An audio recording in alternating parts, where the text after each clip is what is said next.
आज का पहला प्रश्न है, वह जीव जो किसी जल निकाय की तलछट पर रहते हैं कहलाते हैं बेंथिक, लिटोरल, प्लैंकटन, लिम्नेटिक। देखिए, जल निकाय में 3 प्रकार के जीव पाए जाते हैं।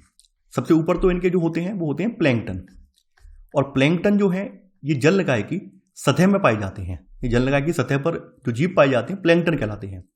जल में सूर्य का प्रकाश जहां तक पहुंच जाता है तो वहां तक जो जीव पाए जाते हैं उन्हें नेक्टन कहते हैं, और सबसे नीचे जहां पर सूर्य का प्रकाश नहीं पहुंच पाता है यानी तलछट में बेंथस पाए जाते हैं, बेंथिक जीव पाए जाते हैं।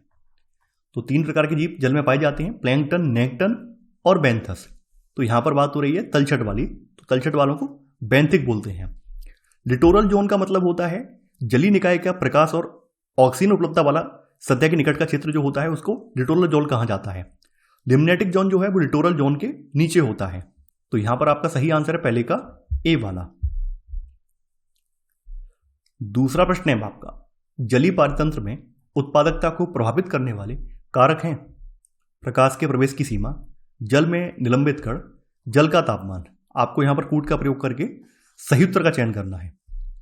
देखिए, जलीय पारतंत्र की उत्पादकता तापमान, पोषक तत्वों की उपलब्धता, प्रकाश की तीव्रता, प्रकाश के प्रवेश की सीमा, जल की लवणता, जल में निलंबित कण आदि से प्रभावित होती है। यानी ये तीनों ही यहां पर जो कारक बताए गए हैं, ये तीनों ही कारक जलीय पारतंत्र की उत्पादकता को प्रभावित करती हैं। तो यहां पर आपका सही आंसर है सेकंड का डी वाला, 1, 2 और 3। तीसरा प्रश्न है आपका, जलीय पारतंत्र के पोषक तत्वों से समृद्ध होने की प्रक्रिया कहलाती है सुपोषण, जैव आवर्धन, जैव संचयन, संक्रमण। जलीय पारतंत्र के पोषक तत्वों से समृद्ध होने की प्रक्रिया सुपोषण यानी यूट्रोफिकेशन कहलाती है। तो यहां पर आपका सही आंसर है तीसरे का ए वाला। चौथा प्रश्न है आपका, निम्नलिखित कथनों पर विचार कीजिए। यहां पर पूछा गया है कौन सा कथन सही है। पहला है, जलीय तंत्र में अकस्मात शैवालों की वृद्धि शैवाल प्रस्फुटन कहलाती है। शैवाल प्रस्फुटन का कारण सुपोषण है। देखिए, यहां पर पहला वाला कथन बिल्कुल सही है। जलीय तंत्र में अकस्मात शैवालों की वृद्धि प्रस्फुटन कहलाती है। तो यहां पर आपका पहला वाला कथन बिल्कुल सही है, और शैवाल प्रस्फुटन का जो कारण है वो सुपोषण है। तो यहां पर आपका 1 और 2 दोनों ही कथन सही है।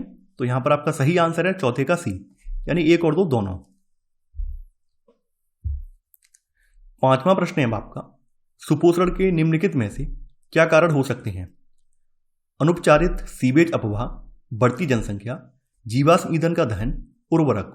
आपको यहां पर कूट का प्रयोग करके सही उत्तर का चयन करना है।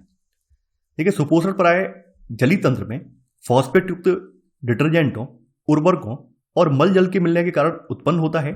इसके अतिरिक्त जीवाश्म ईंधन का दहन और बढ़ती जनसंख्या भी इसका एक कारण है। तो यहां पर ये चारों ही कारण इसके लिए, सुपोषण के लिए उत्तरदायी हैं। तो यहां पर आपका सही आंसर होगा 5वें का डी, 1, 2, 3 और 4। छठवां प्रश्न है आपका, आर्द्रभूमि के संबंध में निम्न कथनों पर विचार कीजिए। आपसे पूछा गया है कौन सा कथन यहां पर सही है। पहला है, यह मृदा अपरदन से सुरक्षा करती है। सेकंड, पोषक तत्वों के पुनरुपयोग में सहायक होती है। भूजल पुनर्भरण में सहायता करती है। देखिए, यहां पर आपका पहला वाला कथन बिल्कुल सही है। आर्द्रभूमि जो है मृदा अपरदन से सुरक्षा करती है, पोषक तत्वों के पुनरुपयोग में सहायक होती है ये। इसके अलावा जो भूजल है, भौमजल है, उसके पुनर्भरण में ये सहायता करती है। तो यहां पर आपका तीनों ही कथन सही है। आपका सही आंसर है 6वें का डी, यानी 1, 2 और 3। सातवां प्रश्न है आपका, निम्नलिखित में से कौन कौन आर्द्रभूमि के उदाहरण हैं। धान का खेत, कक्ष वनस्पति, मूंगा चट्टान, एक्वाकल्चर। देखिए, आर्द्रभूमियों को 3 प्रकारों में डिवाइड किया गया है। एक प्रकार तो है समुद्री या तटीय आर्द्रभूमि।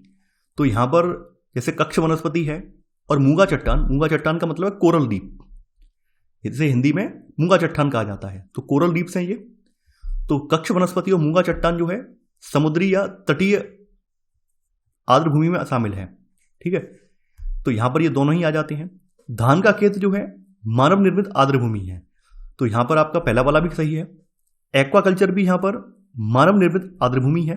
तो आपका चौथा वाला ये भी सही है। यहां पर आपके चारों ही जो हैं ये आर्द्रभूमि के उदाहरण हैं। तो आपका सही आंसर है 7वें का डी, यानी 1, 2, 3 और 4।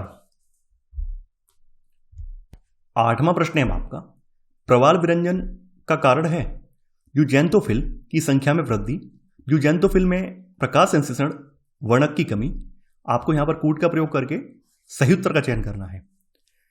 देखिए, जब प्रवाल अपने ऊतकों में रहने वाले सूक्ष्म शैवाल को त्याग देते हैं जिसके कारण वे पूरी तरह सफेद हो जाते हैं, तो यह प्रक्रिया प्रवाल विरंजन कहलाती है। तो ये जूजोफेंथिल की संख्या में वृद्धि नहीं है, बल्कि जूजोफेंथिल की संख्या में कमी की वजह से प्रवाल विरंजन होता है, न कि वृद्धि की वजह से। तो यहां पर आपका पहला वाला कथन गलत हो जाएगा। सेकंड वाला कथन यहां पर बिल्कुल सही है। जूजोफेंथिल में प्रकाश संश्लेषण, वर्णक की कमी होती है, तो यहां पर आपका सेकंड वाला कथन ये भी सही है। तो यहां पर आपका सही आंसर है 8वें का बी, यानी केवल सेकंड वाला कथन सही है।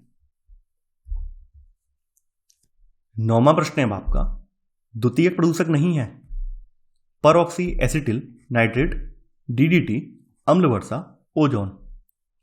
देखिए, प्राथमिक प्रदूषक अपने मूल स्वरूप में रहकर ही प्रदूषण फैलाते हैं, जैसे डीडीटी है, प्लास्टिक है, कार्बन मोनोऑक्साइड है और कार्बन डाइऑक्साइड है। इन्हें प्राथमिक प्रदूषक कहा जाता है। वहीं द्वितीय प्रदूषक जो होते हैं ये प्राथमिक प्रदूषकों की अंतरक्रिया से निर्मित होते हैं, जैसे peroxy acetyl nitrate, PAN, ozone, sulphur trioxide, sulphuric अम्ल, हाइड्रोजन पेरोक्साइड, अमोनिया, ये द्वितीय प्रदूषक हैं। तो यहां पर डीडीटी जो है ये प्राथमिक प्रदूषक है, न कि द्वितीयक। तो यहां पर आपका सही आंसर होगा 9वें का बी वाला। 10वां प्रश्न है आपका, वायु प्रदूषण के प्रमुख कारण हैं बढ़ते यातायात के साधन, शहरीकरण में वृद्धि, तीव्र आर्थिक विकास, जैविक कृषि। आपको यहां पर कूट का प्रयोग करके सही उत्तर का चयन करना है। देखिए, वायु प्रदूषण के कारणों में एक तो यातायात के साधन बढ़ रहे हैं, तो एक प्रमुख कारण है। इसके अलावा शहरीकरण में वृद्धि हो रही है, शहरीकरण में वृद्धि होने की वजह से शहरों में जो वन कवरेज है वो कम हो रहा है। तीव्र आर्थिक विकास की वजह से जो फैक्ट्रियां या उद्योग धंधे स्थापित किए जा रहे हैं, तो इसकी वजह से भी प्रदूषण बढ़ रहा है। जैविक कृषि जो है ये वायु प्रदूषण का प्रमुख कारण नहीं है, बल्कि वायु प्रदूषण को कम करने में योगदान देता है, सहयोग करता है।